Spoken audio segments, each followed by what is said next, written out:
So I'm going to be talking about AGI as an existential risk.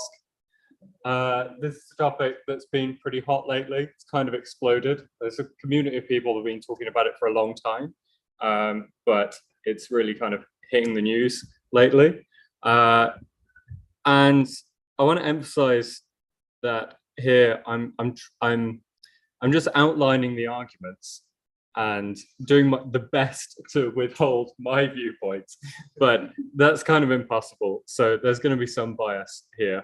And if there's at any point you think, oh, that doesn't make any sense, and I know why, please talk to me. I'm making a map of all the arguments, and I'm really trying to get to the bottom of the question in a way that doesn't rely on intuitions or hunches or Twitter gotchas. Yes. What is actually your opinion? So you can no. Oh, I'm sure it'll come through. All right. So the first thing to say is that by existential, we mean going extinct. Some people seem to think it's euphemistically talking about jobs. No, it really is talking about extinction risks. Yeah.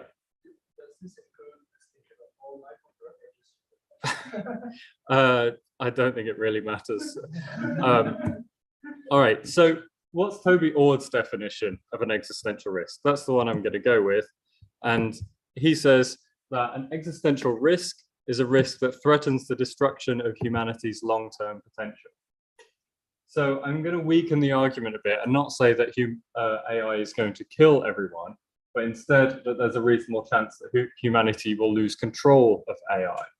And I think that's sufficient because if we're not in control, we no longer steer our future. And I think that threatens our long-term potential.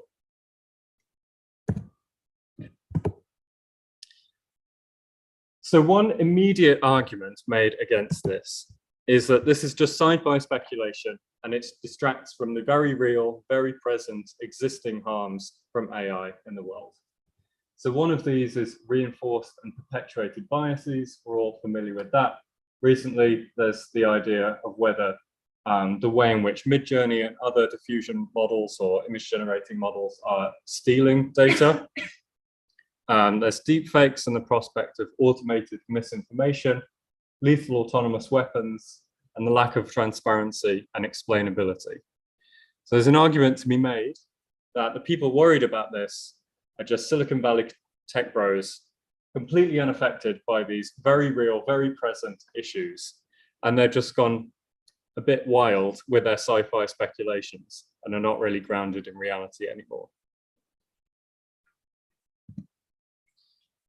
The argument I want to make is that speculation actually aids preparation for issues.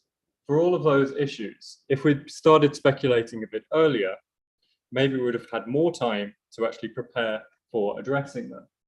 So for example, with the reinforced and perpetuated biases, we could work on defining and evaluating and training for fairness. It took a long time for people to realize that the definition of fairness within the context of machine learning was actually quite hard to pin down. And we ended up having some impossibility results showing that there's lots of different ways of formalizing fairness. And it turns out you can't ensure all of them. So there are trade-offs there. And a similar story for the rest of them. But the other argument I want to make against this idea that this just distracts from real world harms and we should forget the argument is that the cat's already up there. This is the Daily Mail today. AI could wipe out humanity. And it's not just the Daily Mail. Here's the Guardian. And even the Times is getting on it. AI pioneers fear extinction. I just want to say explicitly, before you think my argument is it's printed in the Daily Mail, therefore it must be true. That's not my argument. My argument is that we can't just sweep this away anymore. The discussion has to be had. One parallel to this is that, okay, we can speculate, but there's an infinite number of things you can speculate. And at some point, you just have to get on with solving problems.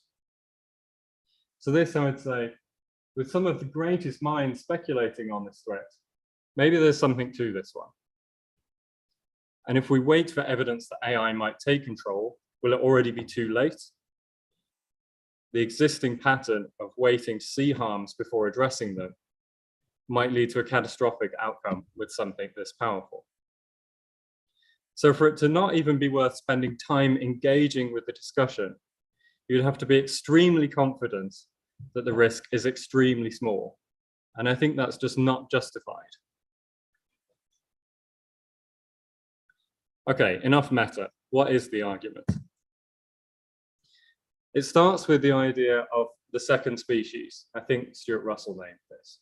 So this is the idea that of the primates, humans are, or the major primates, humans are physically the weakest and the least agile, and yet we completely dominate the environment. We control it in a way that actually goes against the goals of other primates. And this is because of our intelligence.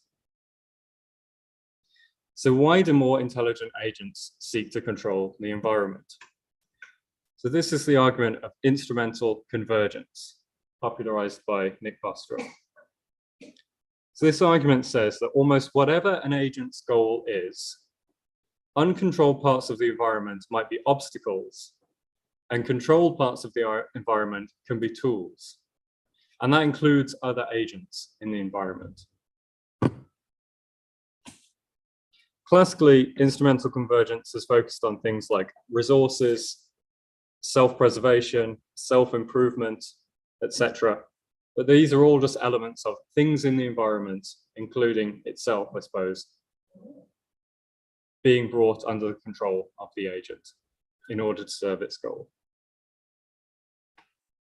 That's the abstract argument. If you go a bit more concrete, whoops, let's leave that one till later. Oh no, let's do it now. Okay, another thing you might want to bring under your control is anything in the environment that could tamper with your goal. And that's because almost whatever your agent's goal is, if its goal is changed, it will likely perform worse at achieving its original goal. A lot of people find this one a bit hard to swallow. So I'm going to stop and pause for questions at this point. Yeah. This is a bit ontological. It's unclear what it means. Or it's unclear what the agent's goal is after you change the goal. Like, I mean, the argument you seem to be making is that our agent still has its original goal and is going to want to pursue that. No, I'm not saying that. I'm saying, suppose the original agent's goal is G1. And suppose there's something in the environment that might change its goal to G2. If it doesn't control that part of the environment, its goal might be changed to G2, and then it will pursue G2. And the original agent, perceiving this threat, will think, if I allow that, then I'll be pursuing G2 rather than G1, and I'll fail, most likely, at pursuing G1. So I should control that element of the environment. Yeah. Sorry, Reuben, sorry, can I just interrupt for a second? Yep. Just for those of us who are watching online, can you please repeat the question or have the person come up, stand next to the microphone to ask it, just so that we can all understand what you're answering? Sure. So either just repeat what they say or say, do you want to come up and ask? Yeah. Can you summarize it?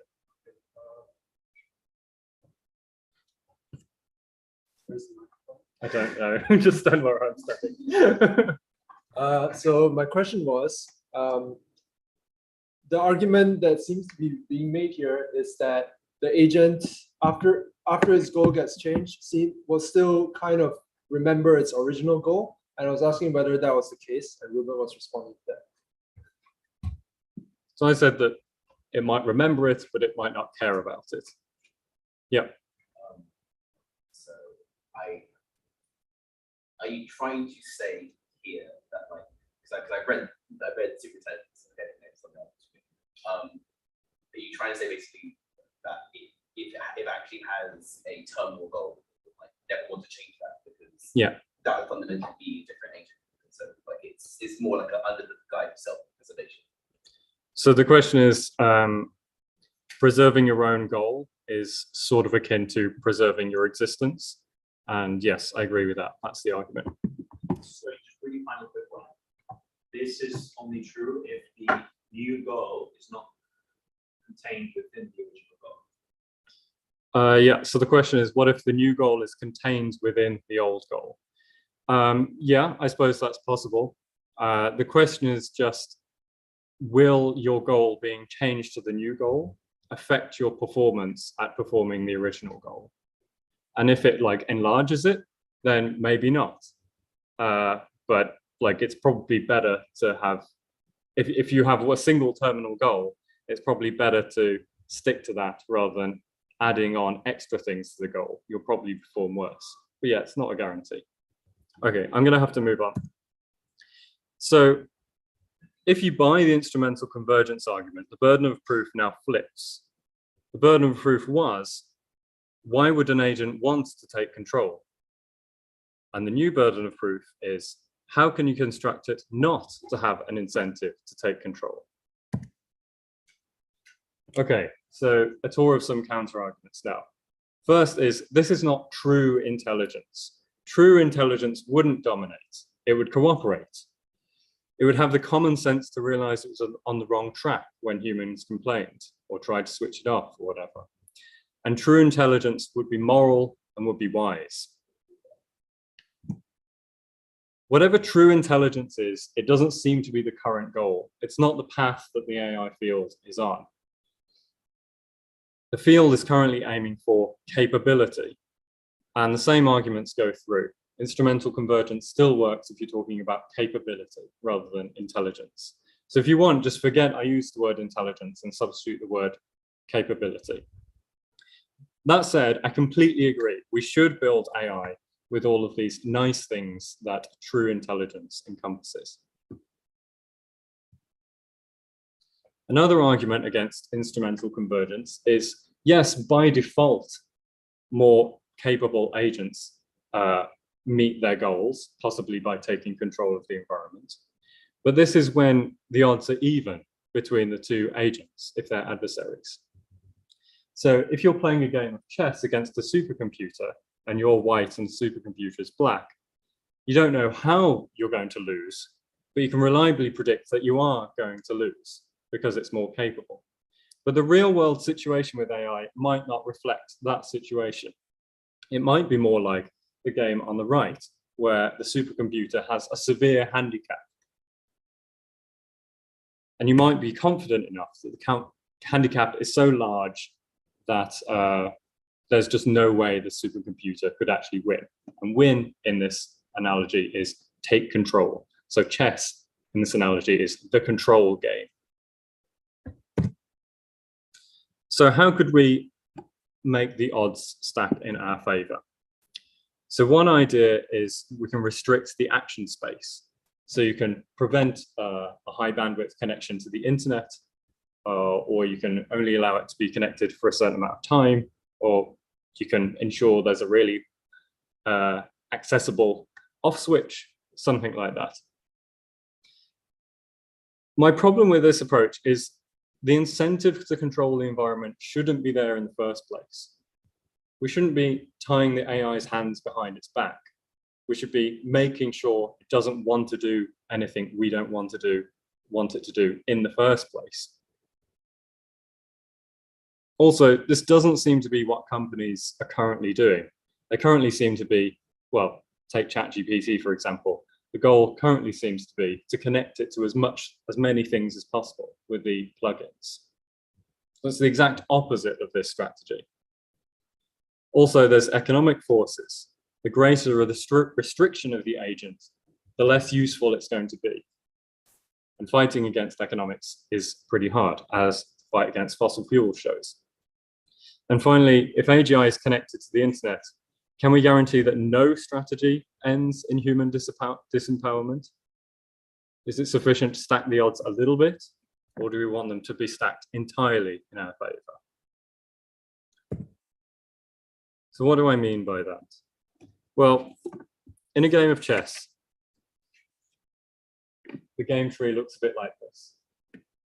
There's about 20 to 30 moves per go, and the game lasts about 100 moves.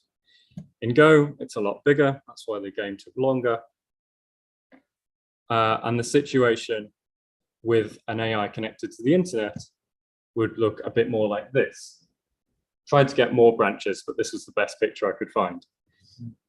The point I'm making is that how can you guarantee that none of these leaves on this tree end in the AI having the control over humans? The action space is just ridiculously large. And if we can't guarantee that there's a strategy that leads to AI taking control, then we're in the situation where, as we continue to create more and more powerful agents, it becomes more and more likely that an agent finds one of those paths. The incentive to take control is what should be eliminated. Yeah. Just look at this up for a second. Would it be possible to provide a more concrete definition of internal control and why you feel it's bad? I think we can. So the question is, what does control mean concretely? I think I'm just going to go with the intuitive sense of control for the moment. I think the details are not that relevant. I think most people can understand if an AI has control over you, that's a bad thing, whatever it means. I'm going to have to move on because I've got a lot to get through. Okay. Another argument. This is all a bit silly. Can't we just pull the plug?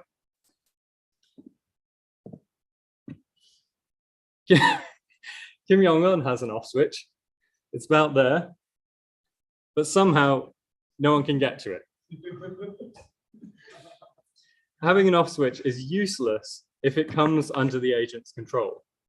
And that's what I was already talking about. The incentive is there to control the environment. And programming the AI to not mind being switched off is actually a lot more difficult than it sounds. And there's a QR code if you want to look into that. Yeah, I'll give you a second to scan that if you want.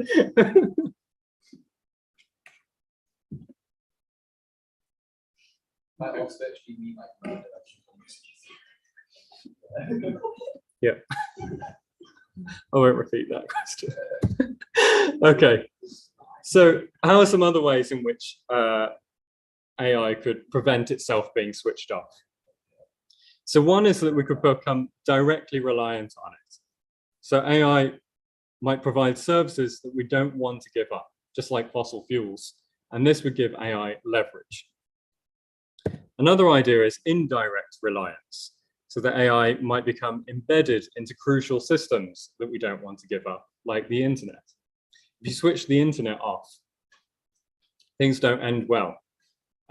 You can Google it. It's quite interesting what actually happens, but it's something like the energy grids go all out of whack because they're controlled by the internet. Once the energy grids go out of whack, people are fighting for fuel and the army gets involved, blah, blah, blah. It's, yeah, have a read about it. It's fun. Okay. Another counter argument. Let's build tools, not agents. So some argue ChatGPT is not an agent. It doesn't run any risk of taking things over or gaining control. It's just a tool that you can use for your purposes, however you wish. And the risk is only in misuse.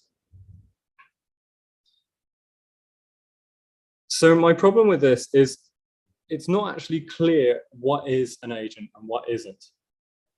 ChatGPT isn't an agent with the goal of predicting the next word, obviously, because if it was, it would direct the conversation in a way that made the following tokens easier to predict.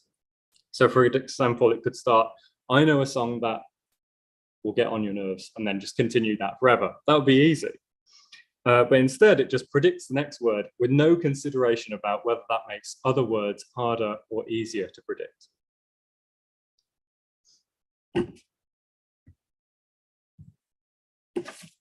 The second argument is that while ChatGPT is a tool, it can be used as a tool to create agents or to simulate agents.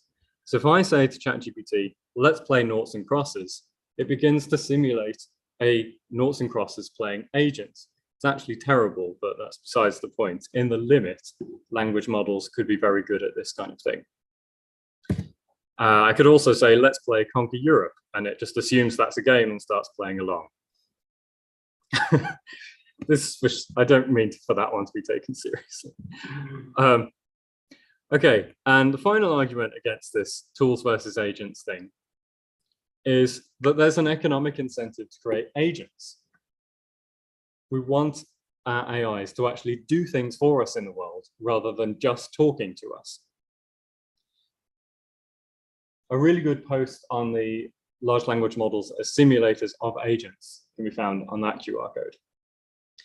The other argument is that language models can be embedded into language agents. So that's an AI where you have a language model at its core, and then several files that it's connected to, which contain things like beliefs, desires, plans, knowledge, memories, things like that.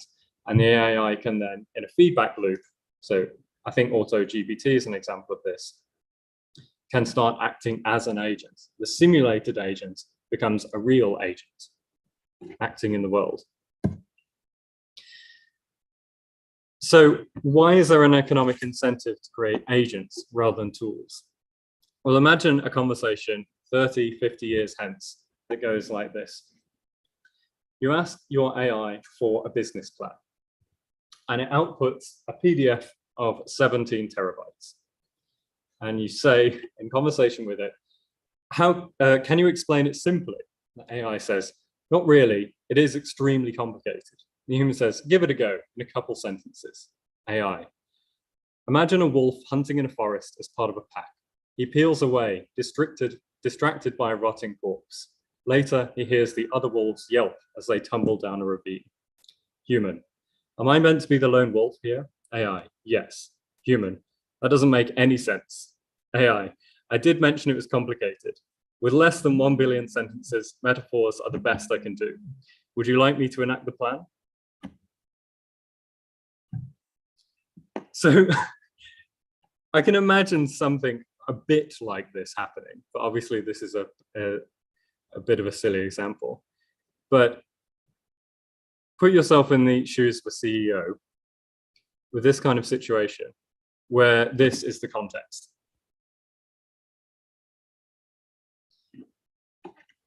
If your economic rivals are using the AI as an agent rather than a tool that you have to then process the plans of, and they start getting ahead economically, you have an enormous incentive to follow along. And you have an enormous incentive to do it before they do it. Fighting against economics is pretty hard. Okay, one quick one. This is just sci-fi nonsense. It's a reductio ad absurdum. Your conclusion is so bizarre that I know you must have gone wrong somewhere. And my response is, when you're trying to predict how the future will go, your prediction will always sound like sci-fi nonsense. To a person from 1950, the world today would have sounded like sci-fi nonsense. And if business as usual continues, i.e. exponential technological growth, then the future will sound like sci-fi nonsense to us, and in a shorter amount of time. Moore's law looks to be steadily continuing, and the bitter lesson argues that most AI progress is through computational increases rather than sophisticated algorithms. So, yeah, it doesn't look great from that perspective. Maybe you can see my personal view coming through at this point. Okay, another argument. AGI is impossible. I think this is just easy to refute, with Stuart Russell's quote, but that's as if a bus driver with all of humanity as passengers said, yes, I'm driving as fast as I can towards a cliff, but trust me, we'll run out of gas before we get there. I'd rather not take the risk. Several AI companies have as their explicit goal to create AGI. A related counter-argument is that AGI is ages away. And the simple response to that is that a solution to this control problem, defeating instrumental convergence, might also be a long time away. And you should also have a wide distribution over when you think this level of AI is coming. rather than a single point estimate. So why should it be large? Why should it have a large variance? Well, first, AGI might be possible within the deep learning framework. It's not clear that it's not possible. If so, there could be three possible bottlenecks: data, compute, or clever algorithms. And the smarter the algorithms are, for example, architectures and optimization tricks, the lower the thresholds on data and compute you need to get to a certain level of AI. So if the bottleneck is algorithmic progress, then things are also really uncertain, because algorithmic progress is so hard to predict, and unexpected things sometimes happen to work. So your distribution should look less like the green for when this level of AI will come, and more like the red, where there's a decent chance it comes before 2080, which I'm assuming is in your lifetime, and in fact, a risk great enough to be worth insuring against. Okay, what if we set the AI's goal to serve humanity? Well, this would indeed dissolve the instrumental convergence argument. An agent with this goal doesn't seek to seize control from humanity, because that wouldn't be serving humanity. It doesn't seek to control resources when this conflicts with humanity's wishes. It allows itself to be switched off, and it allows its goal to be changed, because that's what humanity would want if they try and do it. Problem solved. Not so fast. There's two issues. The first is, what does serve humanity mean? Even if you don't need to formalize it, and instead you can have a language agent respond to your instructions, we have conflicting interests as a species, and there's no agreed way to aggregate them. If you do a bunch of philosophy and come up with the right way to aggregate interests, whatever that means, it's not the case that all humans are going to agree to that. So there's always going to be resistance. And the word set, if we set the agent's goal, hides two enormous problems: outer alignment and inner alignment. So outer alignment is whether you can actually set the right goal, whether you can formalize it in a way that the machine can understand. And inner alignment is, how do you build an agent that actually embodies that goal, that actually takes on that goal as its own? So let's have some examples to clear this up. Here's an example of outer alignment failure. Dario Amodei at OpenAI wanted the agent to finish the boat race, but he gave the wrong reward function, because finishing the race is actually a hard thing to formalize, but getting points is much easier to formalize because the game does that for you. And that means that the agent ends up valuing points as a terminal goal rather than an instrumental goal to finishing the game. And so it pursues this bizarre strategy of just picking up points round and round in a circle without ever actually finishing the game. So this is outer alignment failure. The wrong reward function or the wrong objective was specified. And then there's inner alignment failure, which is when, even if you have the right reward function, the agent fails to embody that correct goal. So here we have an agent that's trained to collect the gold coin, and the reward function was, have you got the gold coin? So you would assume, oh, well, the agent will have the goal, collect the gold coin. But if you change the place of the gold coin, you see that the agent's goal is not that. It hops straight over the gold coin and just runs to the end of the level. So this was just a problem of exploration. The environments weren't widely varied enough to be able to distinguish between these two interpretations of the reward function. So it's just no surprise that it could pick up on the wrong thing or start aiming for the wrong thing. So there's an example of this with humans and evolution. Evolution is an optimizer, and it optimized us with a reward function being the number of offspring. So naively, you would think, okay, it produces agents that try and maximize their number of offspring. No, it ends up producing agents that have the internalized goal of eating lots of food and having lots of sex, even if that's protected sex. So you end up with agents that absolutely don't maximize their number of offspring. Instead, you could just go to the sperm bank.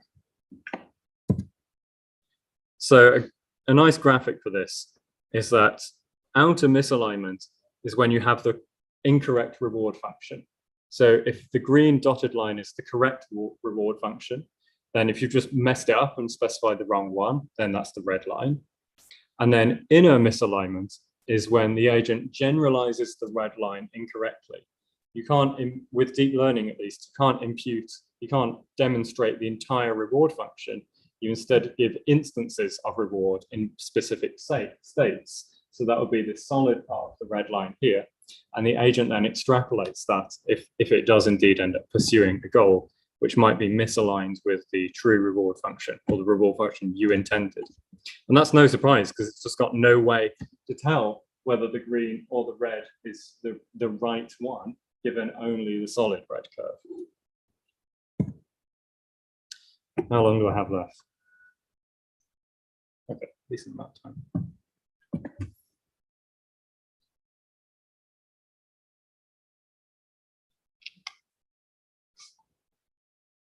Okay, I think this might be one of the biggest cruxes in the whole debate.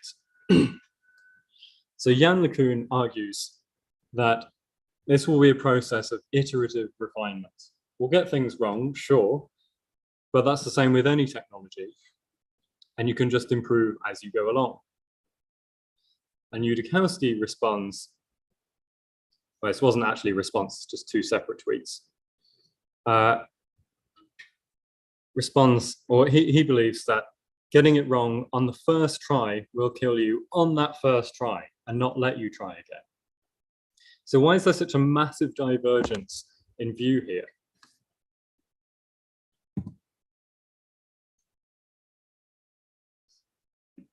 I believe it's about, well, the analogy to evolution is pretty instructive here. So the green line is the intelligence of evolution as an optimizer. And it's not increasing, it's just static. And its tools are counting how many offspring you have and how many deaths.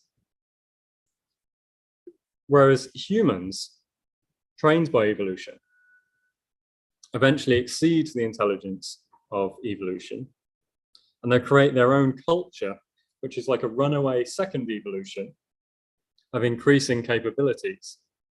And they can use that to completely wipe the floor with whatever optimization evolution was applying to them and just start directing their own future. So for example, with medicine, that reduces deaths. And then with genetic engineering, you're just like completely eliminating this, this force of inclusive genetic fitness. So one argument is that maybe we'll end up in the same position with AI. If it starts being able to do its own AI research, then you get like a second runaway process, and that human intelligence might be increasing, but it might be at a much slower rate than AI intelligence. Okay, so deceptive alignment and the sharp left turn. So with these 5 things, if an agent has the capability to do these 5 things, then it will act aligned, even though it's not. So 1, if it has the capability to deduce that it is an agent, so it has a model of its own existence and its place in the world. If it has the capability to deduce that its goal diverges from humanity's, to deduce that if it reveals this divergence, it will be shut down in all likelihood, that if it hides this divergence, it will gain trust and be given a larger action space, for example, access to greater resources or wider internet access. And if it can deduce that with a larger action space, it may be able to seize control, then it might act aligned, passes all the tests, and builds trust, until it has this opportunity of seizing control. So in this scenario, we say that the AI is deceptively aligned, and the point at which it turns against the humans and seizes control is called the sharp left turn. So I think what UKRI really has in mind when he says that you get one try and then it's over is recursive self-improvement. That once AI is able to evolve its own knowledge, do AI research, and otherwise improve itself, then you might get a runaway process that's extremely hard to control. So I'm imagining this as a red ball on a hill. The AI is the ball. Humans are pushing it around, changing its goal however they like to get it to do things they want it to do, and increasing its capabilities. But there's a point at which it becomes harder and harder to change the goals of the agent. And the analogy here is that if it goes off the hill, then you have to start applying a lot more force to get it back. And it might accelerate until you can't control it anymore. Yeah. I guess I feel like this recursive like has a lot of hidden assumptions, like assuming that like just because you're super intelligent or super general means that you can AI research exponentially faster, which I feel like is a big assumption, right? Like even the smartest human, like this we have like an AI system, just only the smart people in the world, and like it would still take ages to do AI. It's like things just take a function of time. Yeah. So I guess I don't know, it's a recursive argument, but so recursive implies fasting. I don't know why we necessarily get fasting. Yeah, so the argument is that recursive self-improvement is just very hard, or might be very hard, and an agent being able to do it actually hides a lot of hidden assumptions.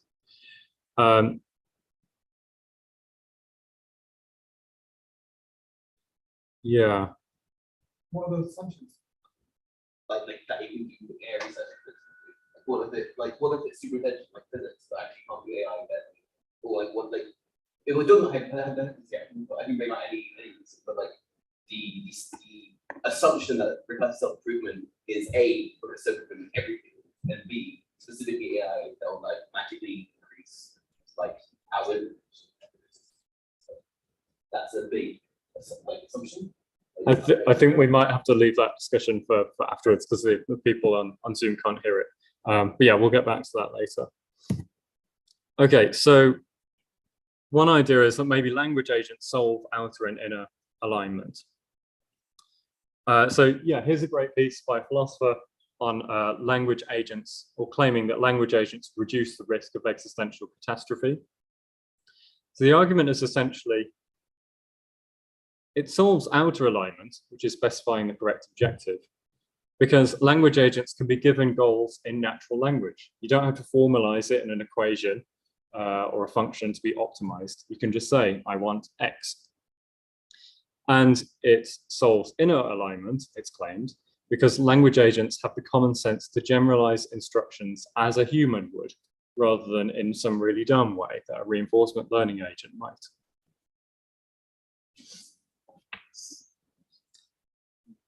I am skeptical about this proposal, but I do think it's like one of the best options because at least it's much more interpretable what's actually going on in the language agent. So if you have a language model interacting with a bunch of files around it that tell it its goals, its beliefs, its memories, its knowledge, then you can actually inspect those files and see what's going on. And that just seems like a much safer scenario than when it's a big black box and you don't have any idea what the inner thought process is. Yes? Sorry? So the question is, you can't inspect 17 terabytes. Yeah, I think that's one of the weaknesses. Yeah.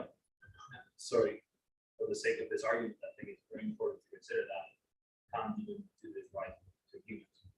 We can't even align ourselves properly using language. So like, why would we be able to do it with machines? Yeah, the question is, we can't even align humans with language, so why would you expect to do it with machines? I think my response to that is, if language agents resemble simulated humans, then I think the situation is better than if we have AIs that resemble alien minds that we don't understand at all. But I agree, it's still a massive obstacle to overcome. Okay, and finally, none of this touches at all upon bad, reckless, and naive actors.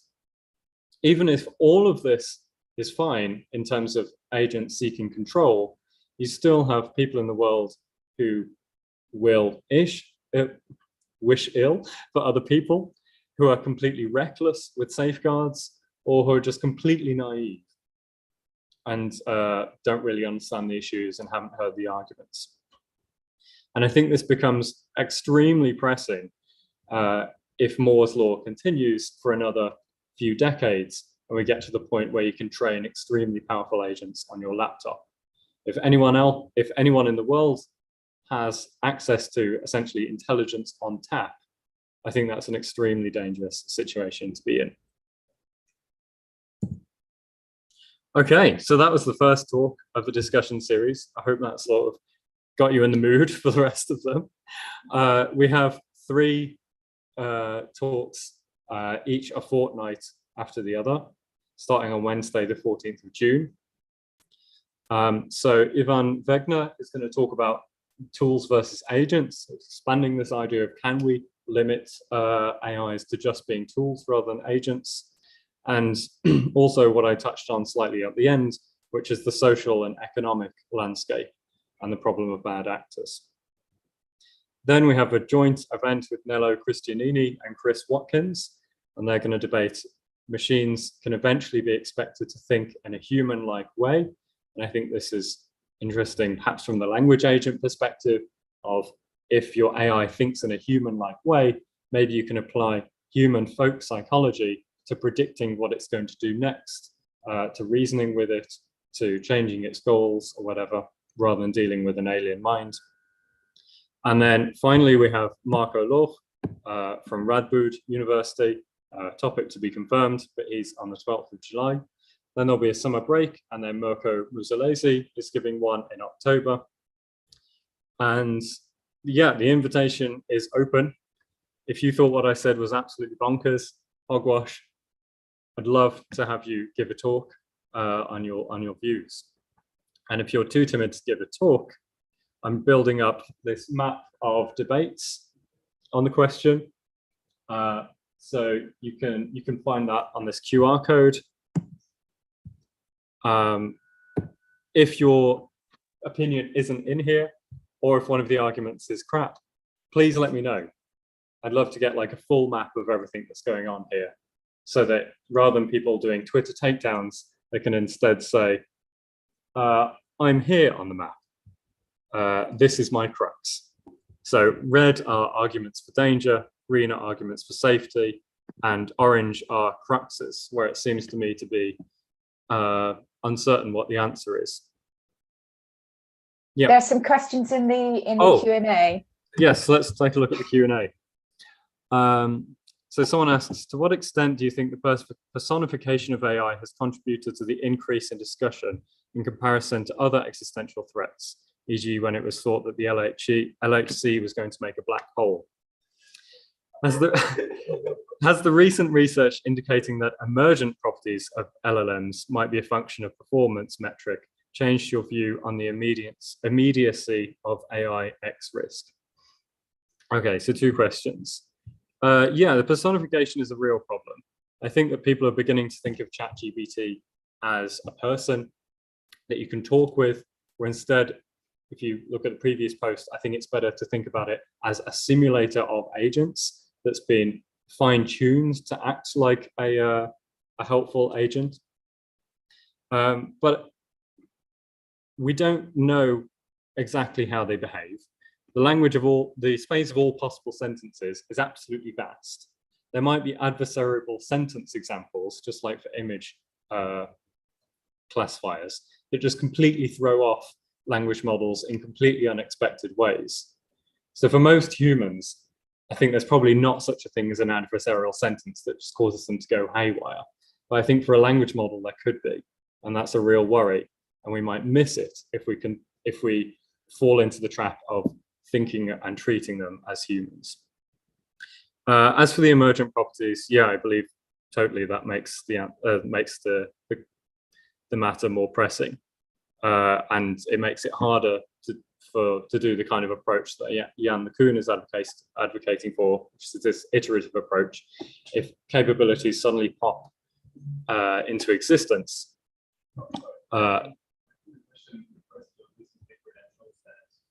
these emergent behaviors just emerge because of discontinuous performance metrics rather than actual emergent behavior. Like if you measure some performances in terms of cross entropy, you have a continuous improvement over model scaling. Yeah. But if you have, for example, discontinuous performance metrics like accuracy, you can see these sudden increases, these discontinuous increases, which have been named emergent behaviors. But it's actually just a matter of the metric use. And recently it has been shown that this is a bit confusing or misleading. Okay. So a response from Jean is that while the cross entropy, while the accuracy or some discontinuous metric might jump, if you look at the cross entropy or some continuous metric that it's trained on, that probably varies very smoothly. I think the question was asking about this paper, at least the way I answered it. Like the question is, are you still afraid of existential risk given that recent work has shown that these emergent behaviors might actually not be emergent, but just a phenomenon based on inappropriate performance metrics? Yeah, so Jean's asking, is the emergence just a artifact of the inappropriate metric we're using? And if so, are you less worried? I think I'm still worried because at what value of cross entropy do you get to where it becomes dangerous? It's not really obvious. What we're interested in is the capabilities, and those are discontinuous metrics. So if they're hard to predict, then it seems like a dangerous situation. Okay, let's go on to the next question. So could you discuss the changing goal analogy again? It's not clear to me why changing a goal makes performance worse.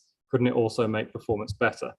Okay, so a concrete example is, say you're a parent and you love your children, and someone says, hey, take this drug, it'll make you want to kill your children.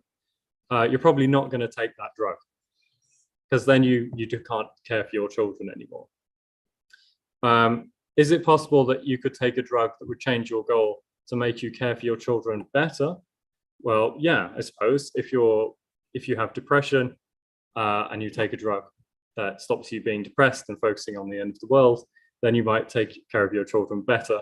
But does that actually change your goal? I'm not sure. I think it's hard to think of an example where it actually changes your goal and yet enables you to achieve the original goal better. Yeah. Thank you for the excellent talk. Given a lot of good potential dangers that we face in the future, but there's one that we face right now, and that's that governments can use these AI tools to exert massive control of their population. Maybe it's not happening so much in the UK, but in other countries in the world, we see this already taking place. Don't you think this is a much more pressing danger than AGI? So the question, if I summarize it correctly, is isn't the danger of governments using language models to influence populations more pressing? Models like, sorry, any AI. face recognition, Yeah. heat sensors, body movement, like where you are, tracking devices. This is AGI as well. It's not only language. Yeah, yeah. Okay, so the question is more like, what about any AI capabilities being used to suppress populations? Yeah, because we can see that with the current technology, you can suppress more population, greater population, easily with less resources. But the question is, what's stopping us from turning into a 1984 society before we develop AGI? Yeah. Yeah, so the question of like, is government influence a greater risk? I mean, possibly. I don't really have a good answer to that. Like, yeah, if we end up in 1984, then that seems as big destruction of humanity's potential as AI taking control. It doesn't seem likely to end in the death of all humanity. which AI seems like it could. So maybe that's a silver lining. Yeah. It's strictly not as bad, right? Or that everybody being dead, because at least you can get out of 1984. You can't get out of everybody being dead. Yeah, the problem is I haven't argued for everyone being dead. I've just argued for the lack of control. So that would be a separate discussion. Yeah. Playing devil's advocate, it seems like the argument, for example, on the Twitter Trustee show has already happened for many other tools. Like one common set in regards to NHC black hole, and I guess Manhattan Project, people not actually knowing for sure whether it was going to like destroy the whole Earth. So I guess my really devil's advocate view to this is, does it matter at all that people care about this right now if there will always be some agents like humans that for economic or geopolitical reasons will just take the risk and go forward with advancing the capabilities of technology, neglecting the fact that it will destroy everyone? So your question is, like, does it make sense to even, like, is it worth talking about these risks when someone's going to do it anyway? Well, yeah, kind of. I'm sure, I mean, it's playing devil's advocate, but like, I'm sure that scientists raised their hand with the NHC or the Project Manhattan cases, and yet there were bigger drivers that pushed decision makers to give it a go anyway. So yeah, I mean, the LHC is not a good example because that wasn't gonna. Manhattan Project, where there wasn't sufficient evidence. Yeah, to know for sure whether they could control the power. Yeah, the Manhattan Project is a good example. I don't know. You got to try your best. I don't know what more I can say. We're talking about these issues. I'm going to end the call now, and yeah, but email me if you have more questions. Thank you very much. And thank you to all those who've attended live streaming and attended in person. We will send information about the next discussion series soon. But thank you very much, Reuben, for starting it all off and being the student leading this entire debate series. Thank you. Sharon.